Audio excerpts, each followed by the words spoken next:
Hello everybody, welcome to Ewe&Me Homestead and Creamery. This is where we live, this is our farm, and we are so excited to bring you along for a farm tour today. It's the first one ever, so I can't wait to get it started and to show you guys kind of our dreams for the future. Now, if you've been along with us on the Instagram journey, you will know that we are just starting, we're brand new. So a lot of 2019 has been a lot of prep, a lot of doing some stuff to prepare for animals and for a garden. Right now we have chickens, and we've been really working hard on prepping for lambs. We're hoping to get those at the end of January. So we're doing a lot of that kind of prep work, and it's a lot of physical labor, and there's a lot of beginning stuff that needs to get done, and upkeep is going to be tough too, but just getting it started we're finding is taking a lot of time. Both my husband and I work, and so we both work full time, and so the farm and the homestead is our part-time thing we do on the weekends and in the afternoons, and so it's pretty busy, but we are making some progress and we're really excited. I am literally recording on January 1st. It's a brand new year, January 1st, 2020, and so it's the very beginning of the year. It's winter, and so you'll see the farm and the homestead at it's kind of barest. The trees have lost all their leaves. It's actually not that cold today. It's about 50 degrees, so it's actually really nice today. But it is getting cold. It is cold. And so you'll see kind of the very beginning of the homestead, kind of its bare bones. And we'll talk about just kind of our dreams for the future and what we're planning to do. And then throughout the year, I will post videos and other farm tours, kind of showing you what the farm looks like through the seasons, winter, spring, summer, and fall, as well as all the amazing stuff that we're planning to do and building up in this next year. 2020 is going to be crazy and exciting, and I'm very excited to bring you guys along, and let's get this started. So here we are starting at the front of the house. We love the facade of the house. We have a porch swing that's broken. We need to get it fixed, but we're really excited. One of the dreams we had when we first moved over to the south, because we're originally from California, was the idea of having a porch swing and being able to swing on the porch while we watch our little ones run in the front yard. And so we're really excited to get that fixed. We fixed it 2 or 3 times, so we really need to fix it the right way so that it stays up. But once it's fixed, it's going to be a lot of fun to just be out here and watch all the kiddos play around. And over this way, this is also part of our property. It goes over to that line, over to that fence. And so in the beginning of this area, we are hoping to add some fruit trees. We are debating on which kind. We're thinking there's probably going to be a few there, and then we'll probably plant a few within this front yard too, because it goes from that property line to about that tree. So we have all this in the front yard as well, and we're planning to put some fruit trees.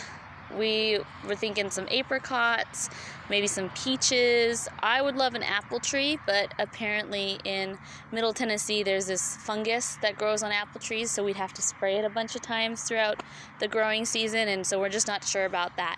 But I would love apple trees. We'll see if it happens. But for right now, the plan is to just maybe pick 2 or 3 fruit trees and kind of spread them out as they're supposed to. Spread them out in a way where they can flourish and grow and have some fruit trees. So another thing that we are doing is we completely gutted out our roses, or not roses, but the flowers and then the stuff that was growing over in that area. We had let it go for about 2 years, and so it was really, really bad. And so instead of trying to cut it back and fix it, we just decided we're going to gut it and figure out what we're going to grow there. We're thinking maybe some lavender, maybe some corn. Right now we're not really worried or focused on flowers per se. We're really focusing on trying to grow food and things that are going to help us and our livestock in the future.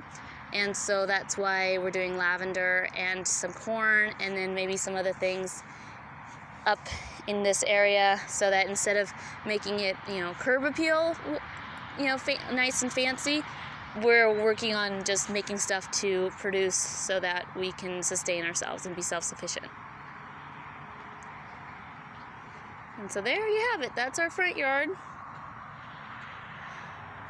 Right now it's not too glamorous, but we're hoping to really make it into something that's productive and beautiful.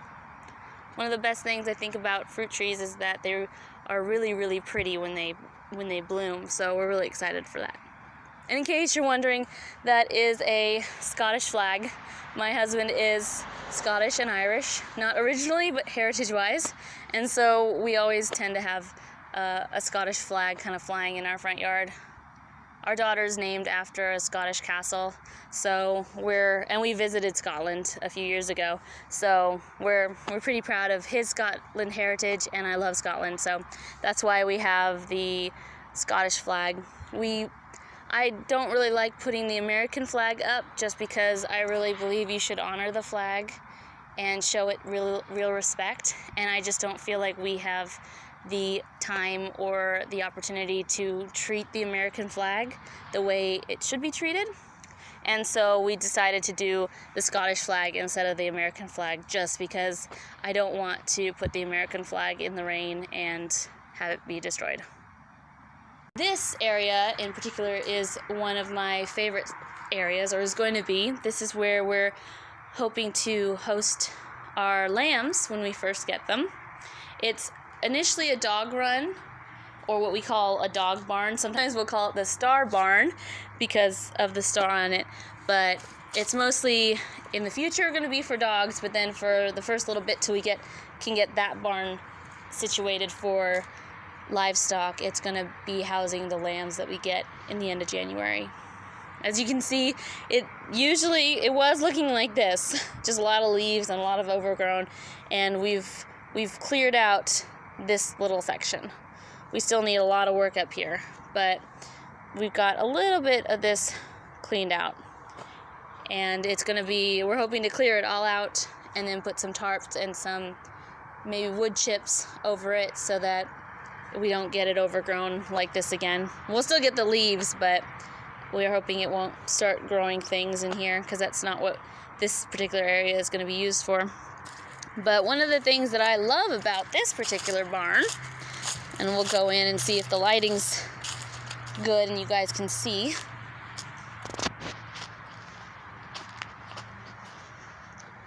The reason we call it a dog barn is that the people who were here before us, they boarded dogs. And so one of the things that they have is they made these like little kennels. We've got about 2 small ones and then a very long one in the back.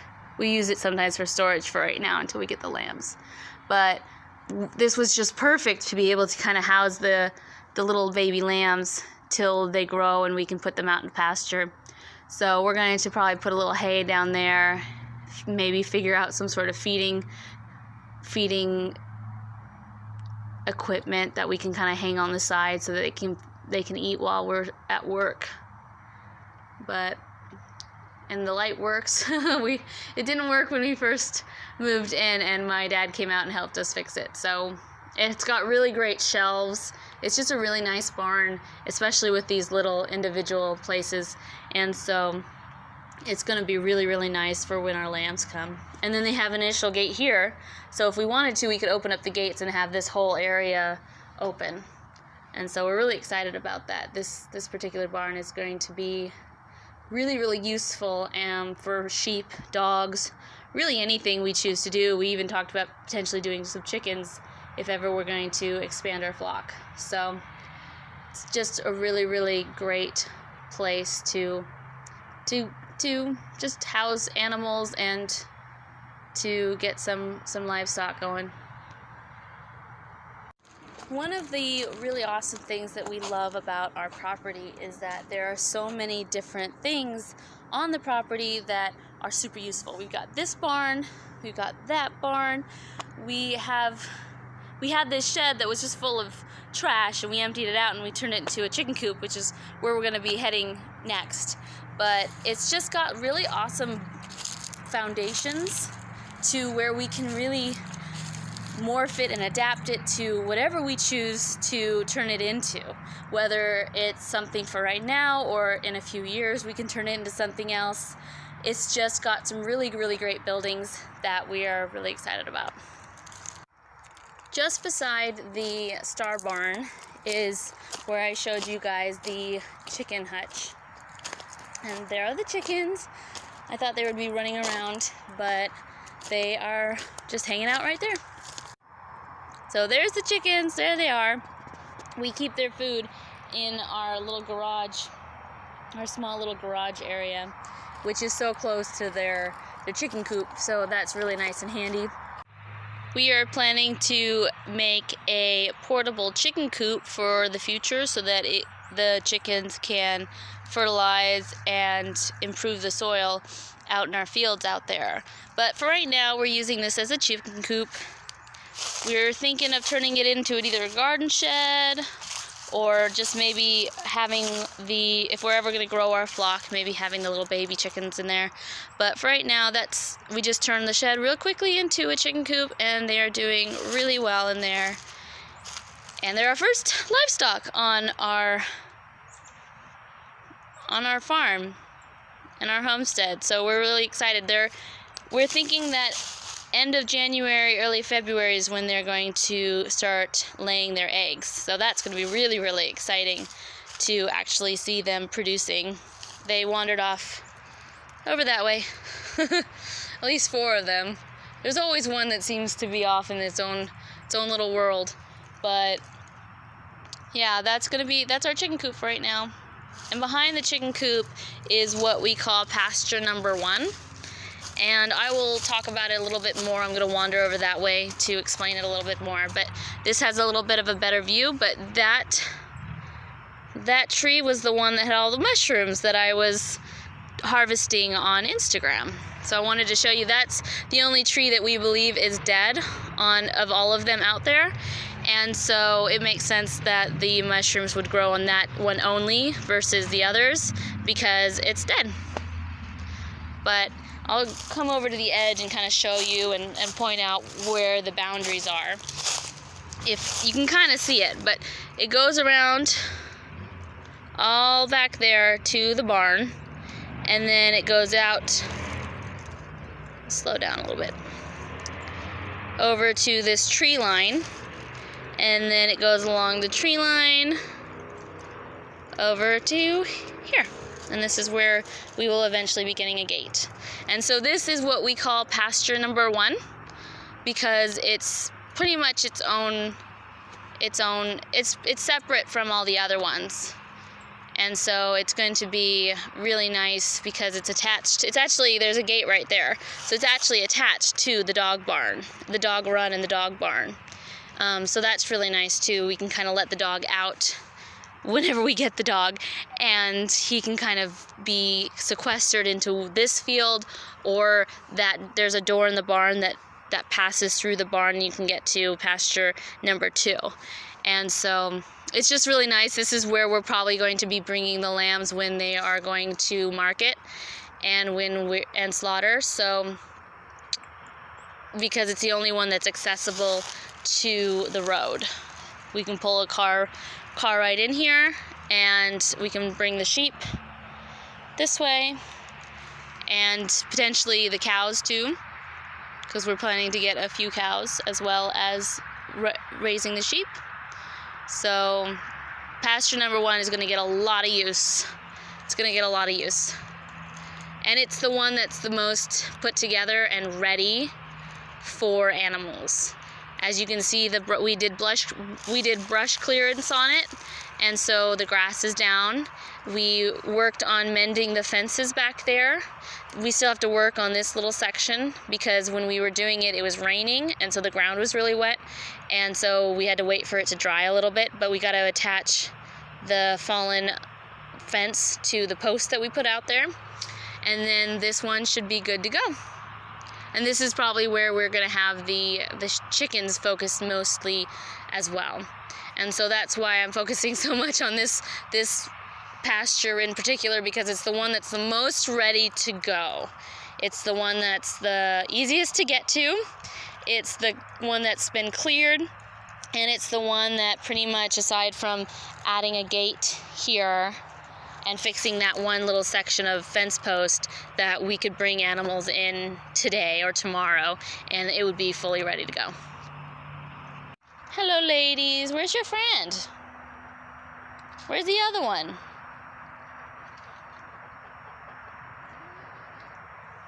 Did you guys lose her? There's always one that's wandering around. One actually got under the porch the other day, the back porch that I'll show you in just a second. And we had to kind of push her out from under there. We don't even know how she got in because it was completely covered. So it's always that one. And we don't know, they look so similar that we don't really have names for one. I think we named one Charity, and she's the lightest feather-wise, but all the other ones kind of look the same. And so I don't know if it's the same chicken that keeps wandering around or if it's a different chicken. But one of them always seems to be off playing hooky or just wanting to be alone. Yes, are you asking for a snack? Sorry, the baby's not out here. You don't get a snack. Yes, aren't they pretty though? They're growing pretty good. They're getting pretty good size-wise. Can't wait for them to start laying. So this is our back porch. This is mostly where, you'll see the baby gate, but this is mostly where the little one hangs out while we're out doing yard work. We are actually, like we said, in the front yard gutting some of the plants in the back because we're planning to put in fruit and vegetables. And so this area was just a bunch of, I don't know, grass bulbs. My husband's working on pulling all those out. We are planning to get rid of these 2 trees and putting more fruit and vegetables in there as well. I don't particularly like these trees. They are pointy. And when you have kids or are planning to have a lot of kids, I just don't like the idea of having any sort of plants that are spiky, because I can just picture children just falling into them and getting all scraped up. So I don't want these trees there. So we're going to be cutting those out and putting something new and fresh in there. So that's our little back porch. That's our kitchen. We have a little alcove in our kitchen, and that's our bedroom. So we have a little balcony up there. We're planning to get some chairs so we can sit out there and really enjoy some summer nights. We get some really pretty fireflies out in our pastures, and it's fun to watch them dance. So just to get kind of a bearing on where we are, the porch that I just showed is directly behind me. The star barn, dog barn, whatever you want to call it, is right there. The chicken coop is behind that. And this was pasture number 1 that I talked about just a little bit ago. And so that's our barn, and this whole area is ours as well. And so this is going to be where a lot of our garden boxes are. We have our little compost bin over there that we're working on doing some compost, but we're planning to have some garden beds and garden boxes, raised garden beds right along there, and maybe a few buckets. I want to try some gardening buckets, or gardening in buckets, just to see, what kind of grows there and what would be good. I also like the idea of, because I'm not 100% sure where the shade is out there because of all these trees that don't currently have leaves, I love the idea of having something that's portable, so if I put something in the wrong place that doesn't get enough shade or enough sun, that I can kind of move and mismatch depending on what I learn. Another thing that I was debating or thinking about doing is, let's see, I don't know, I'm losing the light, but these little hooks, I was thinking of hanging some little garden buckets and maybe putting some of the smaller plants in there, like the strawberries. I thought that'd be fun to just be able to kind of go around and pick strawberries. But then again, I also kind of like the idea of the strawberries being on the ground, so the little one can pick and eat as she pleases. So we'll see what I end up deciding for that. But yes, all of this area, we have our little fire pit there. We're definitely going to be building that out and making it look a little bit more presentable. It has plastic that previous owners started melting over there, so it's not the prettiest little fireplace, but we're hoping to kind of expand it out, make it a little bit bigger. And then of course we have a pile of wood that needs to be burned away. But it's been so wet and cold here that it's not been beneficial to do that. But we're working on it. Like I said, this is all kind of us doing our thing. Brand new to most of this. I specifically don't know what I'm doing when it comes to any of this. My husband knows a little bit more. He grew up on about 10 acres. I did not. I grew up in the city, and so he knows a little bit more than I do. But this area is where I was thinking of putting the plants, because I love how open it is. We have a hose that's attached to that barn right out over there that I thought would be really handy to have versus having to truck it from the house. And so this pasture right here is also ours. And you can see the cars kind of coming in and out, and that's where our property ends, is just before that street. It's actually not to... I'm losing the light. It's not to this fence, it's actually past that over to, I don't know if you can see it, between that post and that post. So it goes all the way over to that corner and over there, and then it cuts across to the barn. And that's all ours as well. This is, we call this pasture number 2. We were able to brush clear about half of it, and then our friend who was gracious enough to bring one over and help us had to go, and so we got to do the rest of it on that side, just a little more brush clearance. As you guys can see, I'm losing light, so I am going to end this part of the tour so I can try again another day when we have a little bit more light. But I will introduce you to the barn back there. It's got a lot of different places to explore in there, and so I really want to show you that. And then I will show you our back pasture, which is, we call it pasture number 3. That one is really interesting in the fact of how it's laid out, and so I can't wait to show you guys. For right now, I'll say goodbye. I found our missing chicken. She's I guess waiting by our front door, waiting for us to let her in. Hello. Are you lost?